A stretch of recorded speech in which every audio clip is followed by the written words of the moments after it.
honor talking to Niamh McCarthy, the only female member from the Walrus Team who bravely completed the challenge.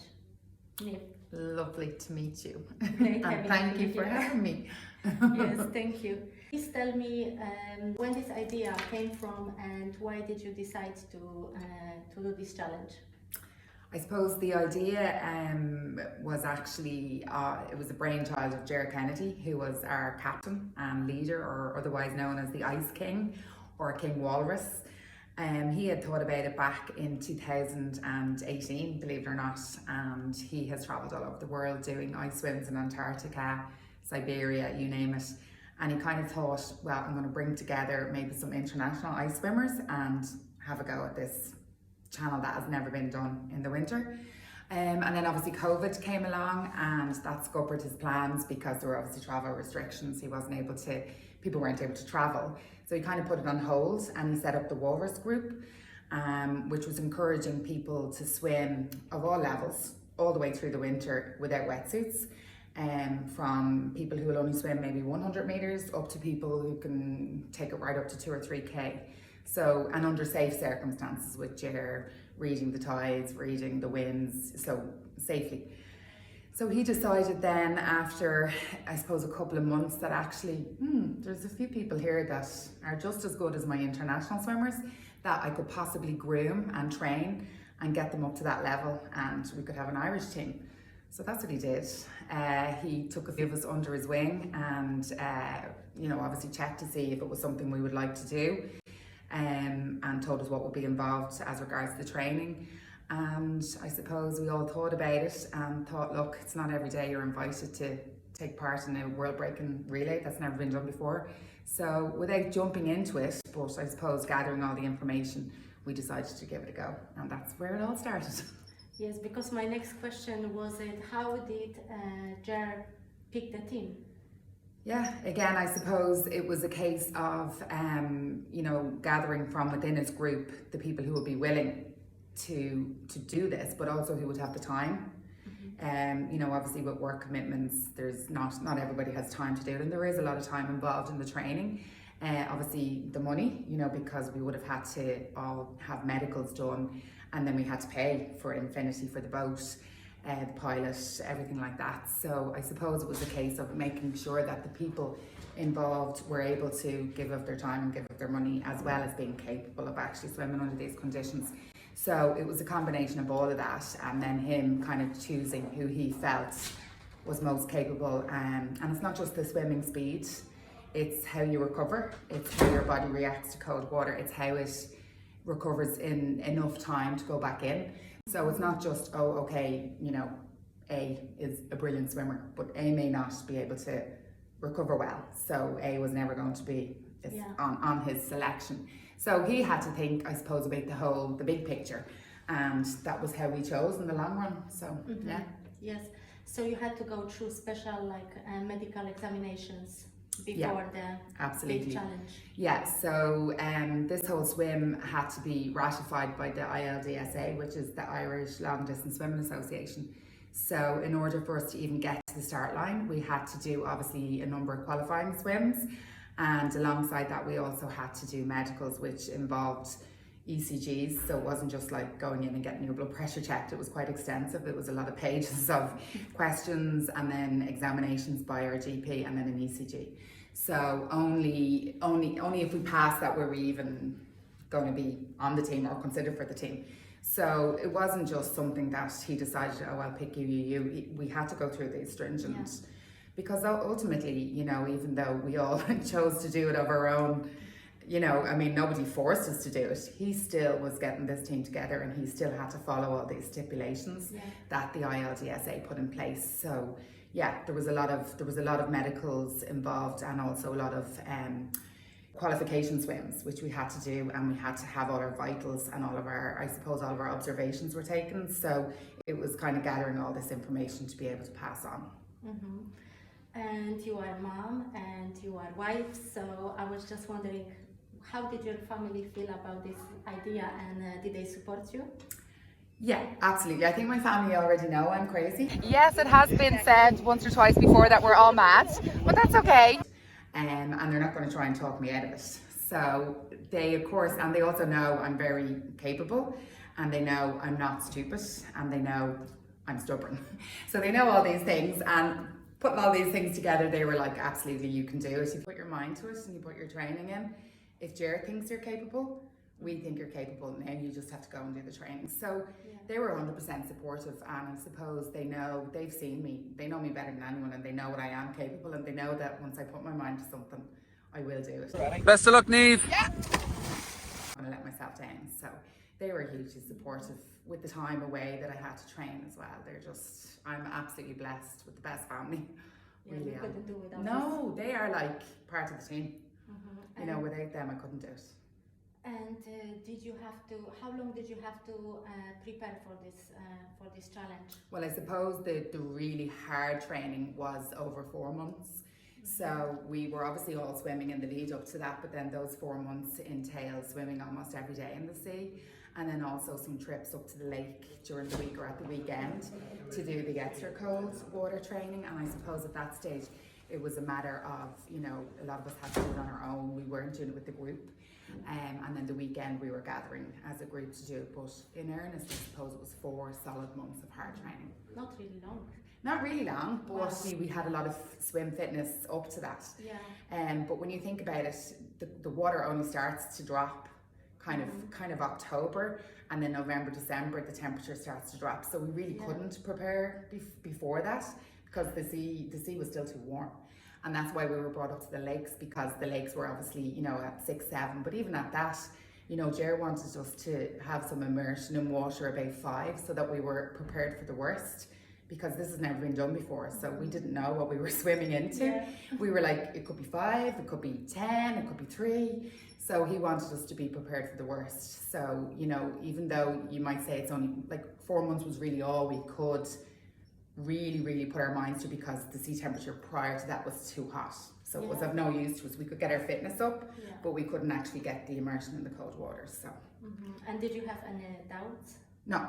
You were just ready? Yeah, no. I mean, we didn't have any doubts. Of course, you're nervous. If like, as far as I'm concerned, if you're not nervous, there's something wrong with you. I mean, I think no matter what kind of a task you're taking on or anything, you should be training in, you still have a date. But I knew once we got to the start line, I knew how well trained and how well conditioned myself and the team were, because we did so many group training sessions. I knew that we would do it. I had no doubt once we got on that boat that we wouldn't do it. No, I didn't know how long it would take, but I was like, we'll get there somehow, sometime, but we'll get there. Yes, you were anyway the first ones. Yes, exactly. So it didn't was matter. super special. Yeah, exactly. Yeah. And did you have to follow any restricted diet while you were preparing for this challenge and on the day of the swim?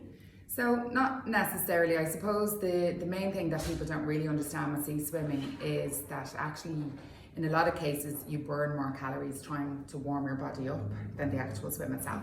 So if you're, for example, if I'm doing like a 3 km swim, I burn on average maybe 700 or 800 calories at the pace I go. But actually you burn more calories in the water, and your body is working so hard to heat up again. So ultimately you do have to have a lot of carbs, which is great. But also you have to eat healthy, because you have to feed yourself with healthy foods so that you're actually able to perform. But you know, if you have extra carbs throughout a day or whatever, it's perfect. And then you have to get used to, I suppose, what food suits you when you're swimming, so nothing too heavy. Get used to like trying these things. Don't just try them on the day of the swim. We were kind of getting used to what worked. For some of the guys had noodles, some of them had pasta. I tend to not eat too much when I'm doing a race, because I actually don't feel like, I just don't feel myself. So I'll have gels, and I'll have soup, and I'll have like the protein bars, stuff like that. But so no, it's more about fueling your body, but also remembering, like, so I would eat a lot of fruit and veg anyway on a normal day, but I suppose, let's just say over Christmas, we didn't limit the food. We just kept eating, because we were like, in a few weeks' time we're going to be swimming in the cold. We can keep eating. So it was a good excuse to eat lots. But wow, Good to know. Yeah, as you know, more than any of us. And actually, I saw lots of videos thanks to Infinity Swimming team. Jacqueline, yeah. And you were looking so excited before your first swim. Going? How are you? Everything's good. Callum's just got in the water now. Jer has done his hour and he did great. Yeah, it's going great. Beautiful skies, beautiful temperature. Everything is just perfect. How was it really? I was. Like, I literally was excited. I mean, you asked me if I was nervous. Of course I was nervous. But I had this massive, the excitement was bigger than the nerves. Like, I was so excited to just get in. And I couldn't wait to swim. Swimming is what I love to do. Like, so actually the swimming part of it was the easiest part, because you're an hour in the water, you're swimming in the middle of the North Channel, in the middle of January. There's no sign of land, there's no sign of life apart from the people on the boat. You barely see maybe a ferry or a container ship. It's quite a quiet channel, and probably even more so in January. You don't have cruise ships or pleasure boats, so you don't see anything and it's actually kind of therapeutic. So I was excited to get in. I was like hustle and bustle, and there's people coming, someone's got out there, you know, getting their vitals taken, they're having their food, someone's just getting ready to get it. So it's like, it's busy on the boat. And then they're all guys, so you know, it's nice to dive in away from the boys. But no, so I was excited, absolutely. I thought I'd never get in. I was number 4, so I had to wait. Yeah, I had to wait for 3 guys had swam ahead of me, and I was number 4. So like those 3 hours seemed to take forever, because I just wanted to get in. It was a relay system, so everybody had to stay in the sea for 1 hour at a time. Yeah. So how many swims did you have to complete in total? So obviously prior to the swim, we didn't know how many swims we would have to. So we had imagined it would be 2 or 3. So again, that was never going to be an issue for us, because we had trained, we had done double dips, we had done triple dips. But the issue was the recovery in between and how much your body can actually take. So I suppose from that point of view, we knew we would definitely all be doing 2, because automatically you swim slower, because your body is trying to, like, you're burning a lot of calories and energy, but you're actually doing that to keep your body warm. So you always swim, they normally say 15 to 20% slower in the winter than your normal summer pace. So we had imagined it would take us, that we would all do 2 swims. And that did happen, and then Jer, who was the first guy in, had to swim a 3rd. So he was the only one who actually had to swim the 3rd, which was actually good that it was him, because he started and finished it, and it was his idea. And also and he has the experience, he's done this all over the world, so it was actually good. But we were ready for 3 if we had to, but it was 2 for the other 5 members. Yeah, because we did so quick. Yeah, we did. Well, we had planned, when people had asked us prior, like how long it would take, we had planned, we had said about 14 hours was what we were hoping for. But I mean, it's very hard to say, because you're really relying on the weather. Like, you've lived in Ireland a long time now, so you know what it's like. I mean, you can be swimming in the sea and the sun is shining, and then the next minute there's a squall and there's wind and there's rain. So in the middle of a wide open channel in January, you know, you just don't know. So we were saying about 14 hours, so we were really happy when we came in, like at 12:51. Impressive, so impressive, amazing. And you were supervised by professional crew. Yeah. There were medicals with you, and pilots. Yeah. And absolutely. Who monitored, of course, all swims, and who helped you with the recovery. Could you say something more about this crew? Yeah, the Infinity crew were just absolutely amazing. So we had Jacqueline, Padraig was the pilot, and then Milo, who's just amazing. The 3 of them were just out of this world, and to be honest with you, obviously we did all the hard work with the swimming, but without them we wouldn't have got across. They're just so professional, but they really, like, throughout the swim they keep you calm, they're positive, you know, they're talking to you. It's not like they're on our team, so they're like telling you what you should be doing, or you sit down, you need to relax, you need to go out and warm up. Everything about them was amazing. And then we had to have an observer from the ILDSA, so she had to continuously check the water temp, the outside air temp, check that we weren't breaking any rules. So when we were doing a switch over of the swimmers, that we weren't touching off each other, or, you know, that the swimmer getting in swam behind the other swimmer, and then, so all these kind of things. And then we had Dr. Darren Monaghan, who's the clinical lead for the Northern Ireland Air Ambulance Service. So he was our medic on board. So he did continuous observations, medical observations. So our pulse, our blood pressure thermometer in your mouth to check your core temperature. So he was doing that every 15 minutes for all of us. So he was busy. Yes, I'm so sure he was busy, but he was great. He was fascinated. Like he had kind of said that on like he even though it was a job for him for the day, he was like, to me this is like a day out. He was just absolutely fascinated by how far you can push your body. 27.5 my core temperature. Like he'd never seen people with a core temperature 27, 28 and not be in hospital. He was fascinated by it, and he said this to me, because I've seen athletes get in and out and their mind over their body, and he said, and their temperature down at 27, can't get a reading on their pulse ox, and then within 5 hours they're ready to go again. And he just said it was an absolute education for him. He loved it. But the crew were amazing. Normally it's 34. 34, 35, yes, is the normal, so, yeah. So it's like as Darren said, and then one of the team members is a paramedic, so Vin is a firefighter.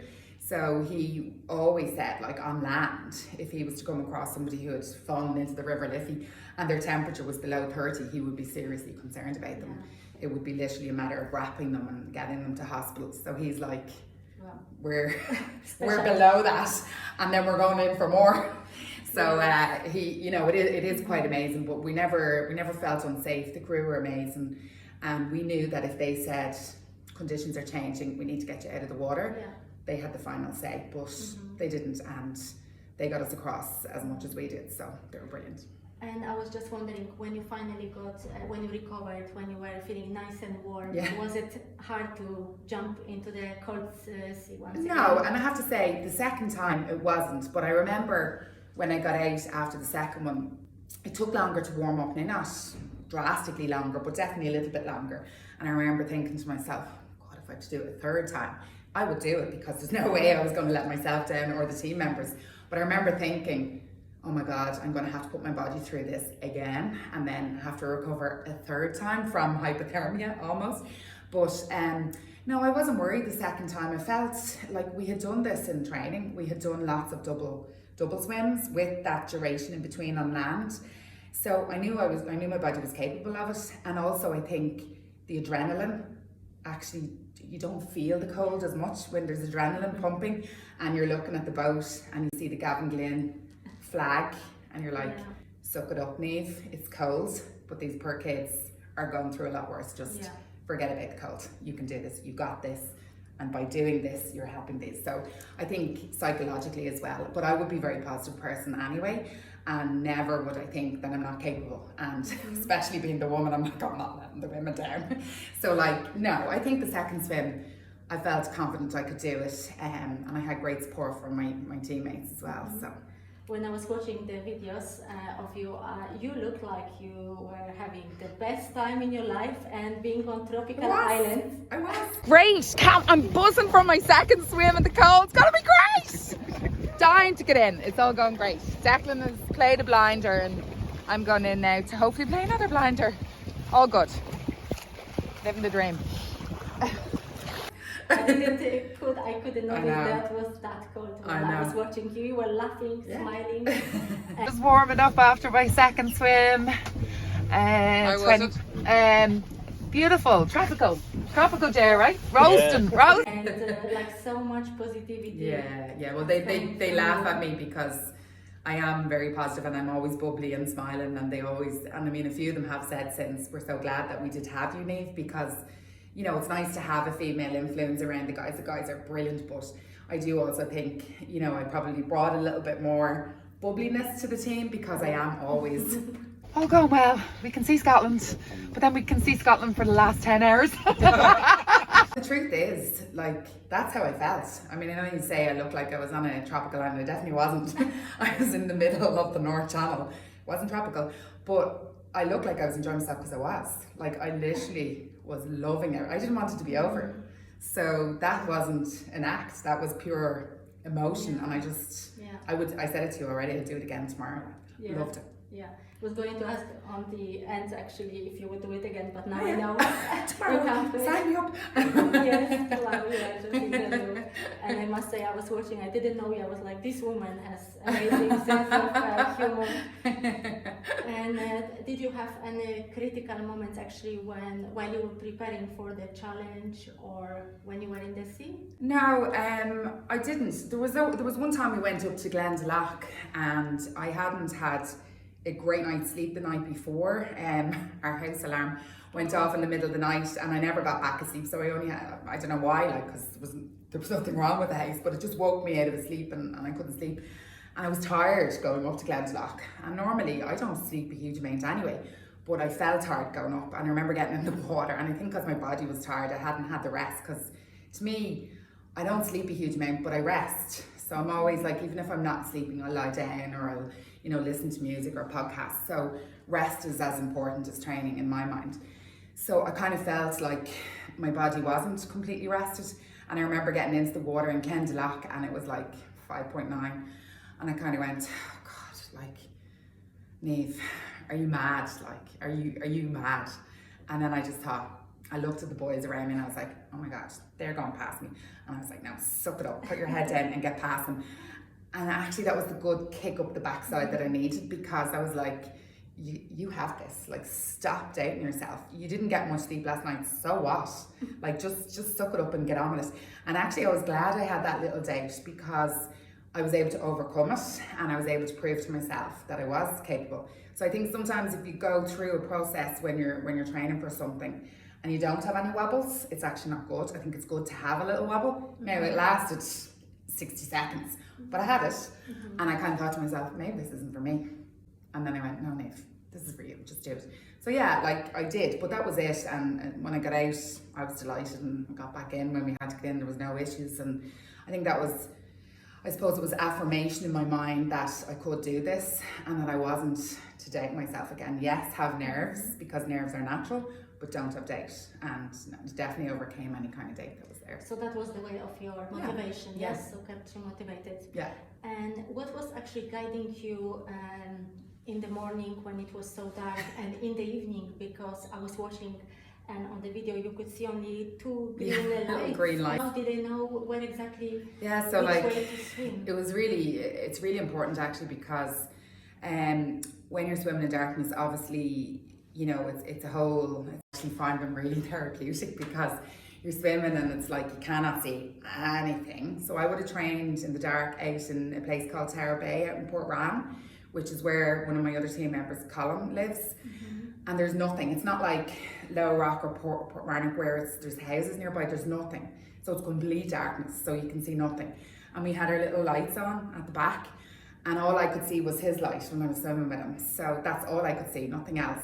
And then like a wave would kind of come over you, and it just like kind of lit up the path in front of you green. And I just loved that feeling. I just loved it.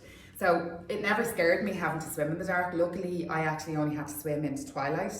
So as I was getting out, it was dark. So I actually didn't have to do a complete darkness swim. But my colleagues or my teammates did. And to be honest with you, the main thing is, like, our pilot, so Padraig, who was our pilot from Infinity, no lights were allowed. So we weren't allowed to have any of our phone on or the light inside the boat, because it was distracting him. So he was like literally looking at this tiny little green light, complete darkness. So any kind of light, if you had a flash on your phone or anything like that, would have totally distracted him. So we weren't allowed to turn on our phones, and we weren't allowed to turn on the lights. So that was actually hard when you were trying to get dressed in the dark, find your stuff, and you're like, where's my sock, where's my this?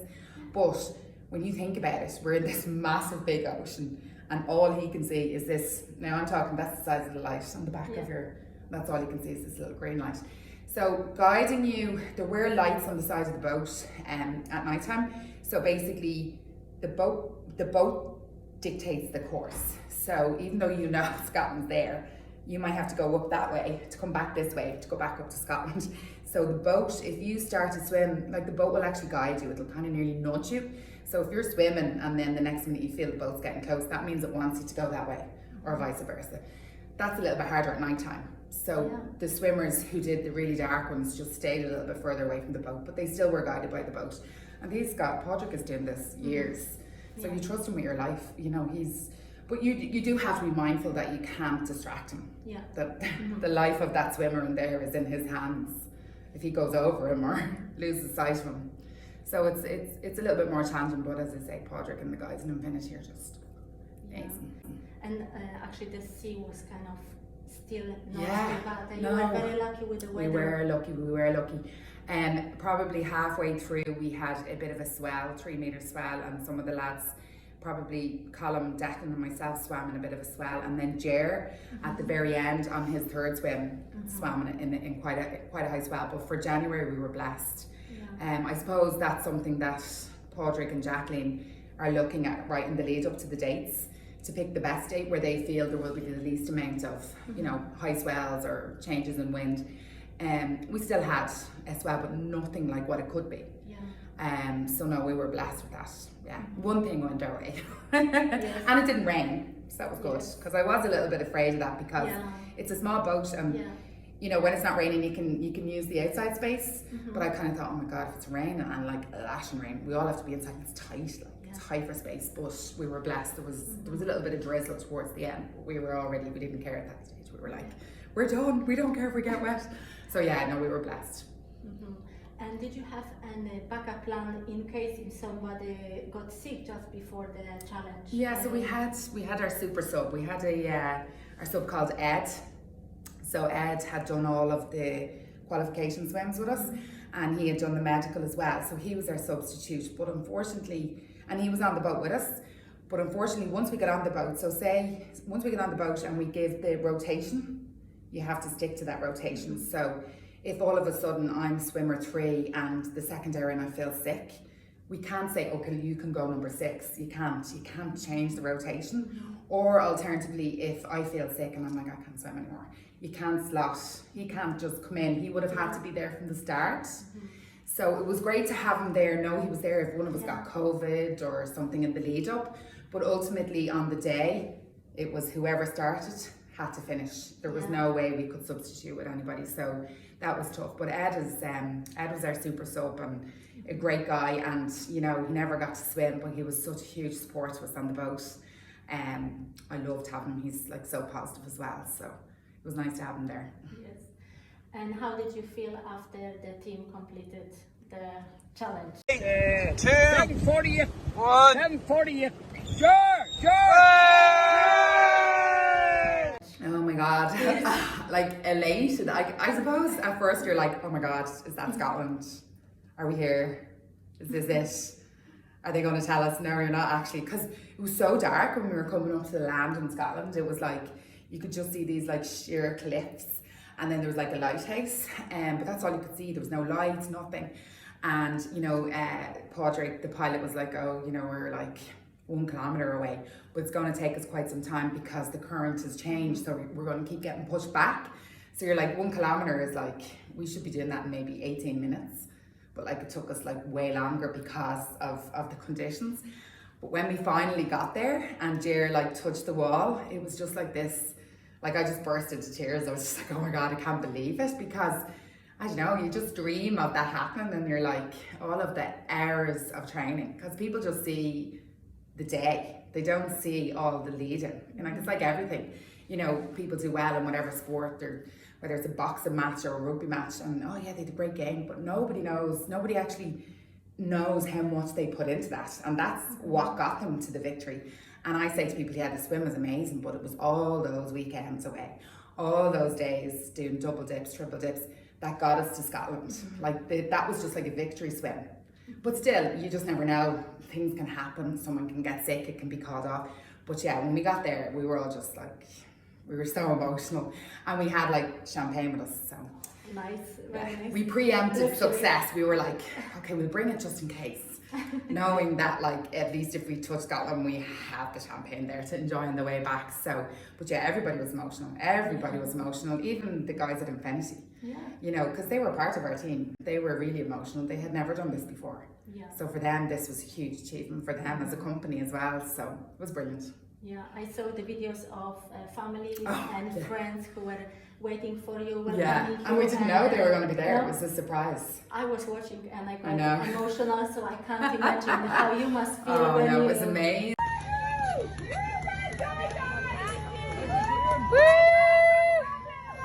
Yeah, we didn't know. because, you know, we had kind of spoken about it beforehand, and originally we were supposed to leave at 8. That was the time we were supposed to depart. And we had said if it takes us 14 hours, that's 10 o'clock when we get to Scotland. And then it takes 45 minutes to come back. So we were like 11 o'clock at night. Like it's very late. It's COVID time. So, you know, you can't have big crowds in the pub that aren't staying there. And then we were like, everywhere is kind of closed. It's the middle of January in County Down. It's not like it's the summer season. And so we kind of made the decision to tell our families not to come up, which was hard because you want to see them. But then you're like, we might not get back till midnight. You know, then what do we do? Because the pubs are going to be closed. You know, so anyway, as it happened, we left an hour earlier. We left at 7, and then I think throughout the day when they were monitoring it and watching it, they were like, they're actually doing it faster. So they all got in the car and drove up. So when we got back, I saw, for example, my son and my husband, and I was just like, I said to Vincent, was standing beside me, one of my teammates, and I was like, is that Jamie? Because he would know. Jamie comes out sometimes at the weekend to watch me, and he's like, oh my God, I think it is. I was like, is that Jamie? And I was just like hyper. And then I saw my husband and I was like, oh, the tears went. And then I was like, oh my God, there's Jer's wife. Oh, there's so-and-so. Oh, Callum, there's your parents. So it was like, so we all just burst into tears in the boat then because they surprised us. So, and like, as we spoke about earlier on, like, you know, without them, we wouldn't have been able to do it. So it was so nice to share it with the family that had given us all this time away and had supported us. It was just so nice to be able to see them and hug them. And feel like, you know, and actually it was lovely to see other people delighted for what we had done, because the amount of people that were like, oh, you know what, we got such enjoyment watching you succeed. And it was only when you step back, you're like, the amount of people like yourself or anyone who are like, oh my God, like we just loved watching it. And you were like, it actually brought a lot of enjoyment to people that we wouldn't have ever thought it would have. Like, we thought it was just us in our little bubble. But so many people just like to see a good news story and a nice story of, you know, local swimmers who just put their heart and soul into this challenge and did it, and it was a positive news story in amongst all of the negative stories that we hear with COVID and everything else. So yeah, it was such a treat to have the family there. And how did you feel day after? Like, did you have any health problems? No, I was back in the sea at 9 o'clock the next morning. Did you go for a swim? We did, yeah. Oh my God. We got to bed at 3:30 in the morning because we had like we were in our own little bubble, so a lot of the family had gone back home, and we had our little COVID bubble with the swimmers, and we had a few drinks. We had champagne because one of the guys had an Airbnb, so we had a big downstairs area, so we sat around, we talked about the swim, we danced. So it was late when we got to bed, and the next morning Jer had said to us that he wanted us all to go down and say hello to this group called the Chunky Dunkers, who are the equivalent of like the Dublin Dippers. So they hang out up in Donaghadee and they swim every day. They dip, they swim, and they had been so supportive in the lead up. We had gone up to see them before the swim, and then on the morning of the swim at 6 a.m. they were there with flashlights. When we got back, they were there hugging, kissing, long kisses. And Jer and ourselves felt like we should go and say hello and thank you to them all.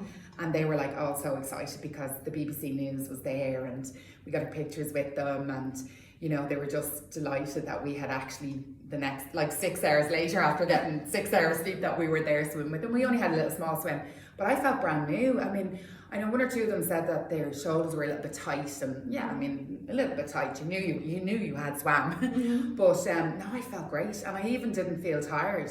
Wow. It kind of hit me maybe on the Monday, like that was the. So Friday you were doing that. Yeah, so Saturday morning I swam, and Sunday morning we swam in the 40 foot, and then Monday I think because everyone had gone back to their lives, I think I just went. Zoom. Do you know what I mean? Because I had a little bit of time to myself to think about everything. But then I kind of picked up again because then like all my family wanted to come and see me and my friends, and so it was like the whole week, and then I had to do different like interviews, and we were on telly and we were on the radio, so it was like the buzz was still there. But no, I felt great. Like at no stage did I have any issues with my health or pain, or like a lot of people would sometimes if they, you know, they get the pains in their fingers after too much insertion in cold water, but I was grand. Yeah, no, I was lucky. And you never get this, I'm sorry, like Raynaud's problems? No, I don't. I never. Yeah. No, none of us actually do. Now we all have, when we get out of the water, there's like a couple of us who would get that after drop and we would shiver a lot more, but shivering is actually good because it's your body way of heating up faster. So shivering is not a bad thing, but obviously, you know, to watch it can be sometimes distressing. Like, you know, once or twice when the family came, like not my family, because I actually am one of the lucky ones that I don't really shiver, but one or two of the guys, like, and I think when their family or their kids came, they were kind of like, oh my God, that's my dad, like, is he okay? But that's your body's natural way of reheating. So shivering is actually a good thing because it's actually moving the blood through your body faster.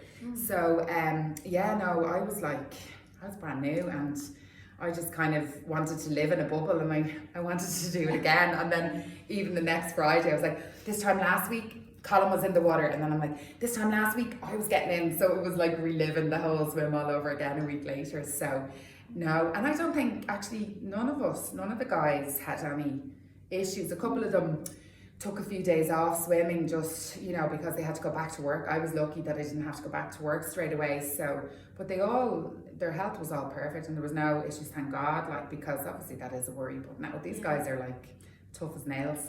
Amazing. I guess there will be another challenge. Oh, yeah, for sure. We will hear about you again. Yeah, well, next year I am signed up to swim a solo of the English Channel, which is the one from England to France.